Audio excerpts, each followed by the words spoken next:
So today I'm going to be talking about the experience that I had while trying to find a job while moving across the country and the absolute shitstorm that it was. It has been almost 3 years since this happened, and I think I'm finally ready to tell this story.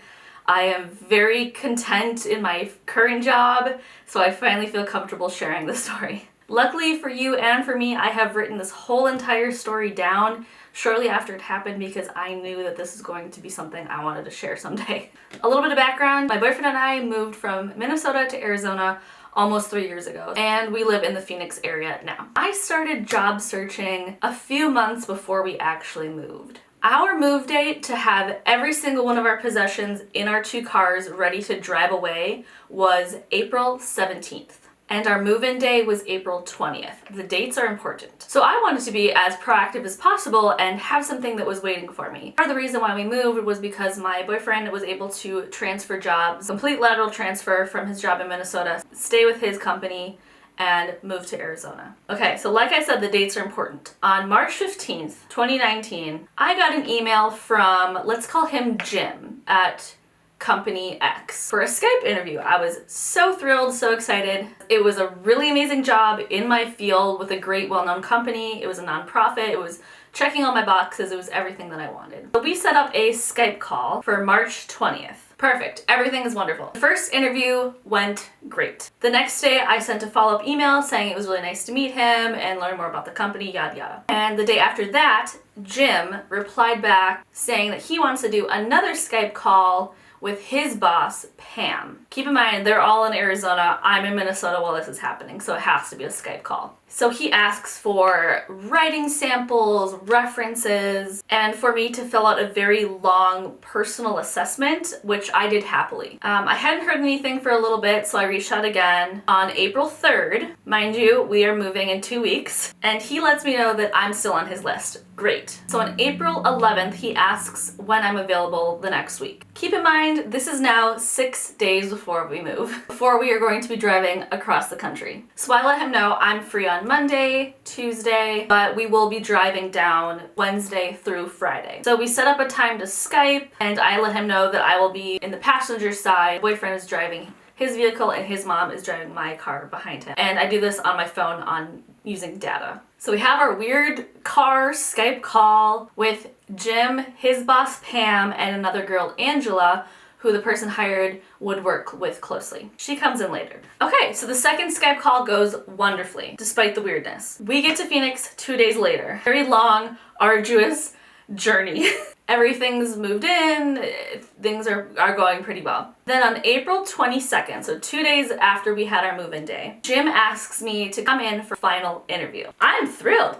I'm thinking I'm in the home stretch. So I say yes. And he says, and I have copy-pasted this from the email, so it's verbatim. In the meantime, I'm going to give you a project to bring with you on Thursday. I'd like you to swing by this location of Company X and get a tour of the branch. And then it says, project directions. And there's 3 bullet points. Put together a marketing piece promoting Company X and its offerings. You pick the medium, have fun and be creative. That's it.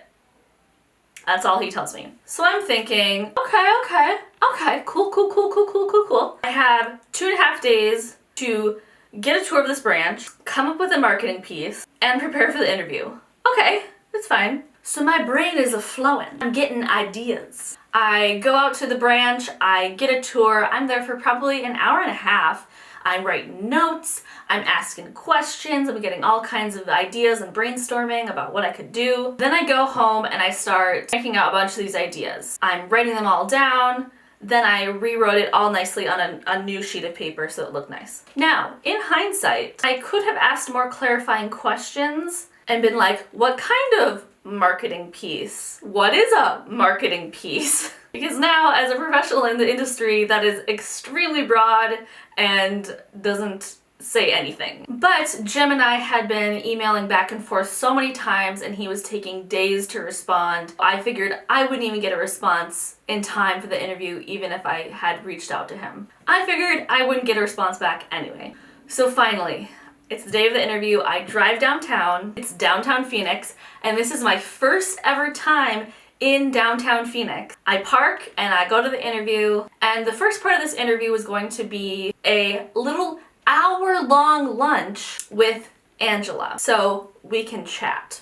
I'm wearing a dress, a blazer, booties, I curled my hair, I've got makeup on. It's also late April in Arizona, and if you don't know, late April is when it starts getting probably at least in the 90s at this point. And we walk from the company building to a little coffee shop several blocks away to go eat lunch. Mind you, this is also first ever experience I've had in heat like this, let alone in Arizona. So I am sweating buckets. I can feel my makeup running, my hair is going flat. Meanwhile, this whole entire time, I'm just burning up under this black polyester blazer, debating whether or not I should take it off. Is that unprofessional? Will I be able to get it back on because I'm so sweaty?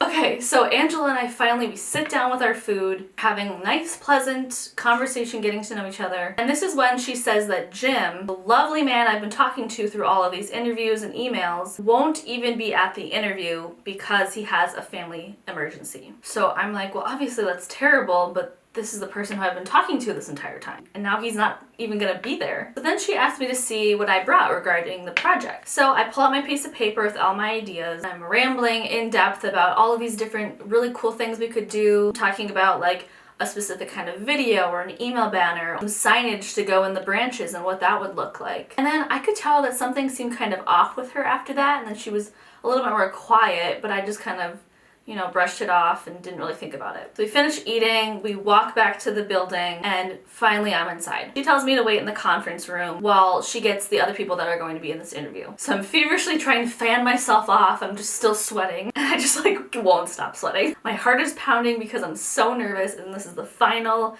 step. I'm so close, I'm almost there. And I'm just waiting and waiting and waiting alone in this conference room. So at one point I got up and I started pacing because I couldn't take waiting anymore. I wait for at least 10 minutes before everyone else finally comes in. Angela, who I just had lunch with, sits down in the chair. HR lady Phyllis also comes in, and then Pam comes in. Pam walks in all huffy and just sits her big fat ass down in a chair. And then she goes, I'm an honest person, and I want to have an honest discussion. And then she picks up the piece of paper that I brought with me and goes like this.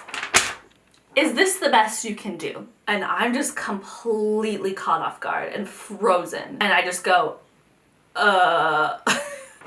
handwritten on a piece of paper? This should have been typed. You're a designer. You could have actually designed something. She slams it down on the table and goes, this is unprofessional. Mind you, this is moments after meeting this woman for the first time in person. No handshake, no greeting, no how's your day going, just yelling in my face. And my first thought is, I don't have a couch or a bed or a table, let alone a printer. Yeah, sure, I could have found a way to print it out. I could have gone to the library, gotten a membership, printed it out there. But then again, I had 2 days to do all of this. And I had so many other things to think about, including the actual interview. I just said, I don't have a printer, but I guess I could have found one. And she goes, yeah, you think? And then Pam leans back in her chair like this and says, this is just a big red flag. We were prepared to offer you the job today. That's why HR lady Phyllis is here. But I just don't see that happening now. So how do you think that we should proceed from here? And at this point, I'm sitting there with everyone staring at me, and my mouth is just hanging open. And I'm doing every single thing in my human existence to not start sobbing right there at the table in the conference room. So I stutter out something like, I mean, I believe in second chances. I'd be happy to do it again. And in hindsight, I definitely could have created something. I have the capacity to create something, design something, or make a video, or at least have it typed out. But again, she gave me 2 days. So I'm supposed to get a tour, come up with an idea, create it, film it, design it, what have you. Have it polished, printed, and presentable in 2 days? Even in the professional world, that is an impossible turnaround. And if they were prepared to hire me right then and there, went through all the trouble of interviewing me, thoroughly screening me, just to completely throw me away and belittle me after one misunderstanding. So I asked her, I mean, I would do it again. And in this pissy, condescending tone,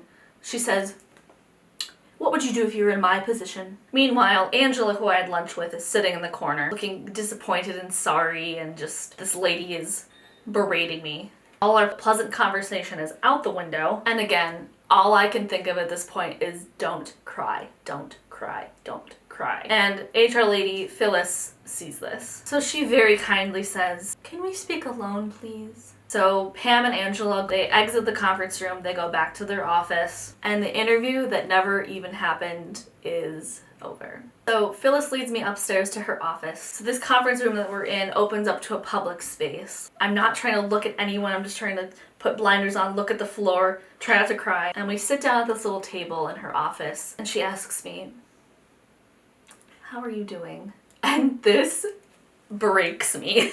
I start sobbing, like Kim Kardashian ugly face, crying, sobbing. So Phyllis gives me tissues and she goes, "I'll just give you a minute to just, cry it out, or just have a minute." So she leaves me alone for about 20 minutes and I let the tears come, I let them flow, and thinking, what the fuck just happened? I'm thinking about how I disappointed myself, my family, my boyfriend, and I'm sitting in this stranger's office in a strange city crying with no idea of what to do next. It's all just too much. The weight of everything that we had gone through in the past couple days/weeks has come to a head and has pushed me to my breaking point. So after a while, Phyllis comes back in and she is so unbelievably kind. I tell her, "We haven't even been here a week yet. We had a stressful move, we don't know anyone, we have no money, we have nothing, let alone a printer." And she's so sweet and she gives me advice and offered to look at my resume, gave me her email and told her that I could email her with any questions. So probably after maybe an hour, I don't even know, of being in